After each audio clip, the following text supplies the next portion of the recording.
কৃষ্ণ এতিয়া পদ অধ্যায় হে ৰাম পাৰ্থ সম্বুধি কৃষ্ণ বাক্য বলে পুন শোকৰ ব্যৱস্থা কহ শুনিও অৰ্জুনা যদি বোলা ক্লেশ দুখ সহন যায় চিৰকাল তথাপি থাকে কথাই। এতিয়া শোক কিয় লাগে, শোকৰ পৰা কি হয়, এই সমস্ত কথা তোমাক মই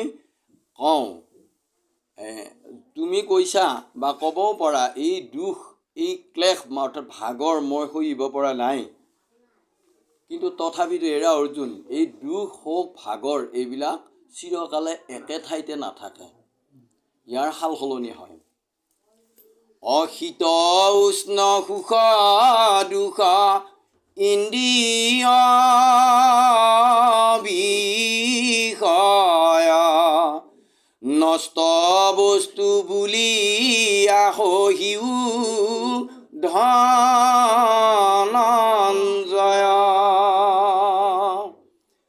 শীতান্তত হোৱে উষ্ণ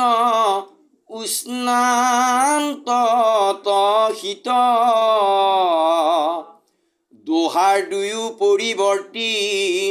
শৰীৰৰ হিত। গতিকে শৰীৰৰ অপকাৰ হ'লহেঁতেন কেতিয়া, যেতিয়া অনৰ্গল উষ্ণয়ে হৈ থাকিল বা শীতে হৈ থাকিল। এতিয়া ঈশ্বৰৰ ইমান মহিমা যে তেওঁ কেতিয়া উষ্ণ লাগে কেতিয়া শীত লাগে তেওঁ সেইমতে অশীতে শীত উষ্ণে উষ্ণ তেবে দুখ নাই কিন্তু কত কালে থাকে কত কালে নাই সুখ দুখ কত আশা কত থাকি যায় ইহা কবলয় শাস্ত্ৰে আগম অপায়। আমি যে অপায় অমংগল বুলি কওঁ, অপায় মানে যিটো দুখেৰে মানে কৰা চিন্তা, এইটো অপায়। দুখেৰে কৰা চিন্তাটোৰ পৰা অমংগল আহে, সেইকাৰণে অপায় অমংগল। যাই নহওক এতিয়া সুখ দুখ কত আহে কত থাকি যায়, কিছুমানৰ আহে কিছুমানৰ এইটো থাকিয়ে যায়, কিছুমানৰ আকৌ কেতিয়াবা নাইকিয়া হৈও যায়। ইহাক বলয় শাস্ত্ৰে, গতিকে সুখ দুখ এই থকাটো বা এই কিছু সময় পালোঁ, পোৱাৰ পিছত আকৌ দুদিনমান পিছত হয়তো সেইটোৰ সলনি আকৌ অন্য এটা সুখ পাই পেলাই সেই দুখটো বাদ দি আকৌ সুখ উপভোগ কৰিলোঁ। গতিকে এইটো মানে আগম পন্থ বুলি কৈছে, অৰ্থাৎ সকাম, কাম মানে আশা, স মানে গুণৰহিত শৰীৰত যিবিলাক আকাংক্ষা বা আশাত মগ্ন সেইবিলাক সকামী, আৰু নিষ্কাম, নিষ্কাম মানে অৰ্থাৎ কামনা নোহোৱা বা আশা নোহোৱা যিটো মন বা শৰীৰ সেইটো নিষ্কাম বুলি কৈছে।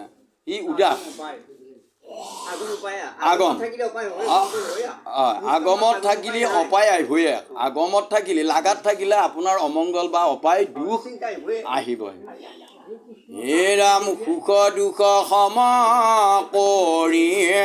সহে যিটো জনা সেই ধীৰ বুদ্ধিমন্ত মুখ্যৰ ভাজন। এই সুখ দুখ, সুখ পালেও সুখ বুলি ভবা নাই, দুখ পালেও দুখ বুলি ভবা নাই, সুখ দুখ ঈশ্বৰৰে মানে লগুৱাই দিয়া। গতিকে সেইকাৰণে সেইটো নিগমত সেইজন বুদ্ধিমন্ত বুলি কৈছে, সেইজনে ধীৰ শান্ত স্বভাৱৰ, আৰু সেই জীৱইহে মুখ্যৰ পাত্ৰ হয়। ভাজন মানে পাত্ৰ, গতিকে মুখ্য অৰ্থাৎ মুকুতিৰ পাত্ৰ হয়। হে ৰাম অসন্ত বস্তুত কৈতো নাহিকে প্ৰকাশ সন্ত বস্তু ভুইলে কদাচিতো নাহি নাশ অসন্ত মানে মিছা গতিকে মিছা কোনটো যেই এই আছে কিছুদিনৰ পিছত নাই অৰ্থাৎ বিনাশ হৈ যোৱা এই প্ৰকৃতিখনে অসন্ত বিনাশী বুলি কৈছে গতিকে অসন্ত বস্তুত এই বিনাশী শৰীৰটোত কৈতো নাহিকে প্ৰকাশ তেতিয়াও প্ৰকাশ নহয় সন্ত বস্তু ভইলে কদাচিতো নাই যিদৰে মানে স্থায়ী বস্তু প্ৰকাশ হৈ থাকে চকী বা অন্যান্য জড় যদিও এইবিলাক ধৰক আমাৰ মানুহে বুদ্ধিৰ দ্বাৰা সজোৱা বস্তু এইবিলাক কিছুদিনৰ পিছত নাইকিয়া হৈ যায় কিন্তু সোণটো যদি পৰিও থাকে বহুত দিন থৈ দিলেও সিটো নোহোৱা নহয় গতিকে ঠিক তেনেকুৱা এতিয়া সন্ত বস্তু ভইলে কদাচিত নাই ইয়াৰ দ্বাৰা আমাক বিনাশী আৰু অবিনাশী বিনাশী শৰীৰ আৰু অবিনাশী আত্মা গতিকে এইটো হে ৰাম অজ্ঞানীয় সন্ত একে কৰি মানে জ্ঞানী বিচাৰিয়া তত স্বৰূপ জানে গতিকে মায়াত থকা যিবিলাক মায়াৰে মোহিত লোক আবৃত লোক সেইবিলাকে এই বিনাশী শৰীৰটোকে মানে অৰ্থাৎ দেহ আৰু আত্মা বা ঈশ্বৰ জীৱ এটাইহে বস্তু এটাইহে দেহা নাইকিয়া হ'ব দিনা এই সমস্তবিলাক নাইকিয়া হৈ যাব এইবুলি মানে যিবিলাক ঈশ্বৰমুখী ভক্ত হয় তেওঁবিলাকে এই শাস্ত্ৰৰ পৰা বিচাৰি বিচাৰি আচল তত্ত্ব কি মানে অৰ্থাৎ জীৱ হয় কিন্তু জীৱকনো কোনে আমাৰ এইখন গীতাই কৈছে প্ৰযোজক ভৈল অৰ্থাৎ প্ৰযোজক মানে কাম কৰাওঁতা এতিয়া জীৱই কৰি আছে কাৰ দ্বাৰা ইন্দ্ৰিয়বিলাকৰ দ্বাৰা কিন্তু কৰাই আছে কোনে আত্মাৰূপী ভগৱন্তই তেওঁ প্ৰযোজক তেওঁ কৰোৱাই আছে কৰি থকা নাই গতিকে সেইকাৰণে সেই কথাটো তত্ত্ববাদী লোকে জ্ঞানী লোকে দেহ আৰু আত্মা এই বিষয়ে পৃথকে জ্ঞান জানে শীত উষ্ণ সুখ দুখ যাৰ মনে নাই সেয়ে পুৰুষ শ্ৰেষ্ঠ মুখ্য পদ পায় সেইটো জীৱহে মুকুতি পায় অবিনাশী আত্মাৰ প্ৰমাণ নাহি যাৰ অব্যয় অক্ষয় বিভু ব্যাপক সংসাৰ অবিনাশী আত্মা ঈশ্বৰ অবিনাশী আত্মাৰ প্ৰমাণ নাহি যাৰ যিয়ে চিনিয়ে পোৱা নাই ঈশ্বৰ তত্ত্ব জনাই নাই ঈশ্বৰক ভক্তি কৰিব নিশিকিলেই অব্যয় অক্ষয় সেইজনা প্ৰভু অব্যয় তেওঁৰ কোনো কালে ব্যয় নাই তেওঁ ক্ষয় নাই তেওঁ বিভু তেওঁ শৰীৰ ব্যাপক সংসাৰ এই ব্যাপী থকা এই জগতখনৰ সমস্ত শৰীৰ তেওঁৰ কাৰণে তেওঁ যিদিনা নাই সেইদিনা শৰীৰো নাই এতিয়া শৰীৰ হৈ আছে তেওঁ আছে এই ৰাম দেহ আকাৰ নাই হয় আকাৰ নাই তেওঁ নিৰাকাৰ তেওঁ নিৰ্গুণ কিন্তু গুণৰ দ্বাৰা প্ৰৱৰ্তাই থাকে মানুহক কৰ্মৰ বাসনাৰ কাৰণে হে ৰাম দেহ আদি অন্ত পুনু অমৰে উপজয় হেন জানি যুদ্ধক উঠি ধনঞ্জয় গতিকে এই বিনাশী শৰীৰত লালসা কৰি মৰম কৰি তুমি যুদ্ধ এৰিব নালাগে তুমি যুদ্ধক উঠা হে ৰাম তভু কদূৰ নোহে অৰ্জুনৰ মনে পুনু সাংখ্য উপদেশ কন্ত নাৰায়ণ মুখ বধিবে কলোকে ময়ো বধতাক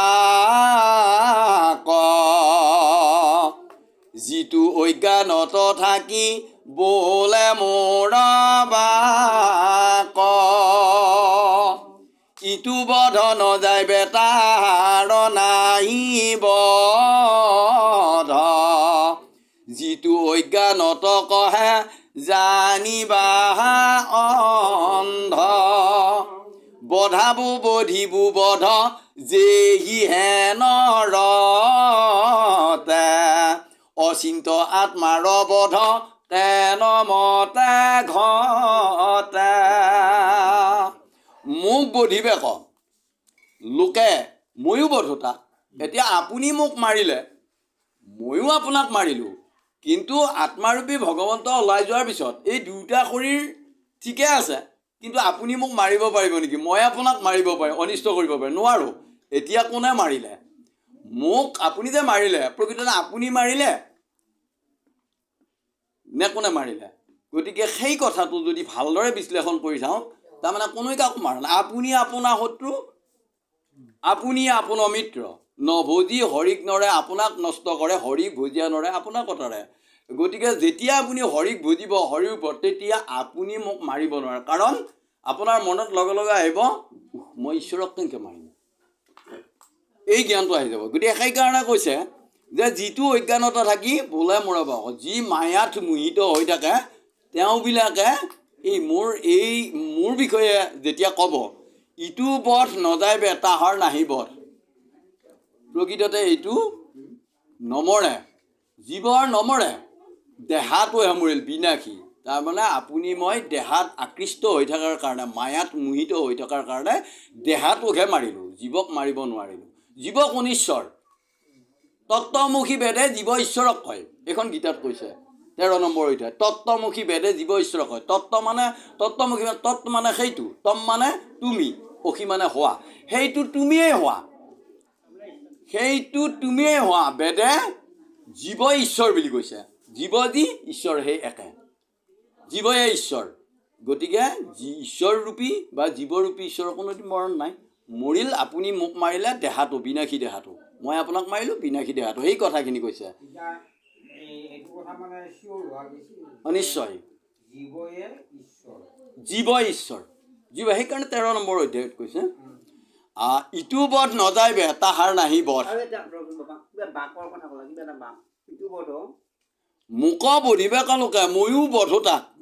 মোক লোকে মাৰিব অজ্ঞানীবিলাকে লোকে মানে অজ্ঞানী আগতে কৈছোঁ অজ্ঞানীবিলাকে মোক মাৰিব ময়ো তাক মাৰিম আপুনি মোক মাৰিব ময়ো তাক মাৰিম তাৰমানে অজ্ঞানীবিলাকৰহে এইটো মত যিটো অজ্ঞানত থাকি বোলে মৰাবা তাৰমানে যিবিলাক অজ্ঞানী মায়াত মোহিত হৈ আছে সেইবিলাকৰহে এনেধৰণৰ কথা ৰাম বধাবু বধিবু বধ যেহি যেনৰতে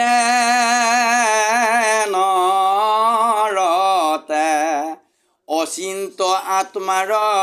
বধ কেন মতে ঘটে আত্মাত নাহিকে যে বিকাৰ ঈশ্বৰ পৰিণাম জন্ম মৃত্যু আৰু বিধি ক্ষয় গতিকে আত্মাত নাহিকে যে বিকাৰ হিচয় এনেধৰণৰ বিকাৰ মানে পৰিৱৰ্তন আত্মাৰ কোনো পৰিৱৰ্তন নাই আত্মাৰ এনেধৰণৰ কোনো পৰিৱৰ্তন নাই পৰিণাম মানে ধ্বংস বা জন্ম মৃত্যু আৰু বৃদ্ধি ক্ষয় যোৱা বাঢ়ন তাকেতো এই যি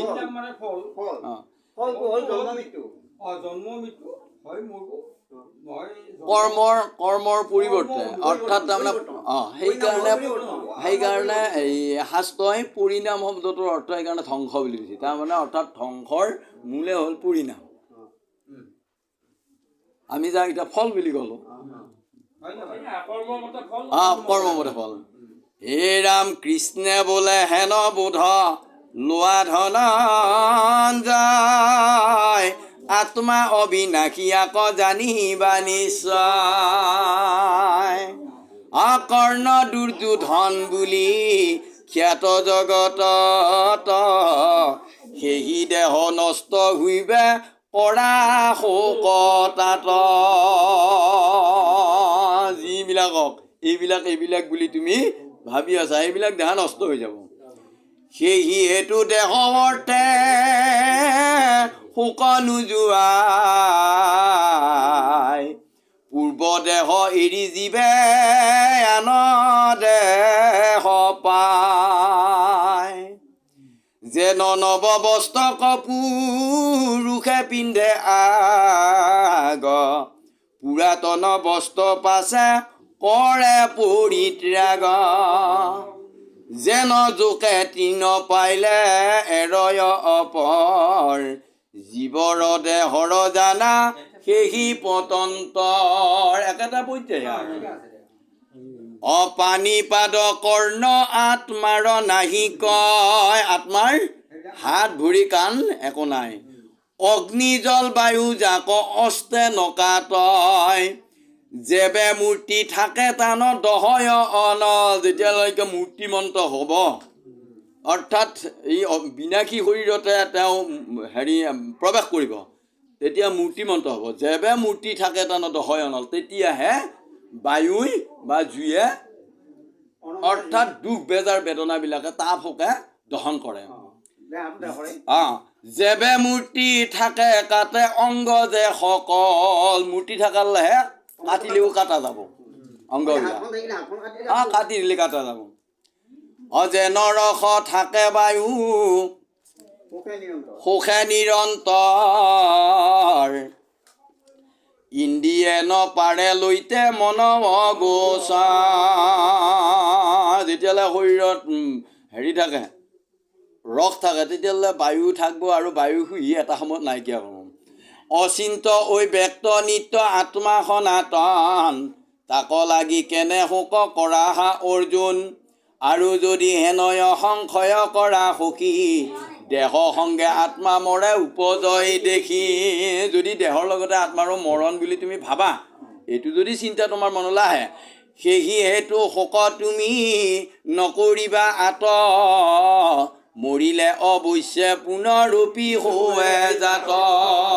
খন্তেক দিনৰ কাৰণে আকৌ জন্ম পাবই উপজিলে পুনৰূপী অৱশ্যে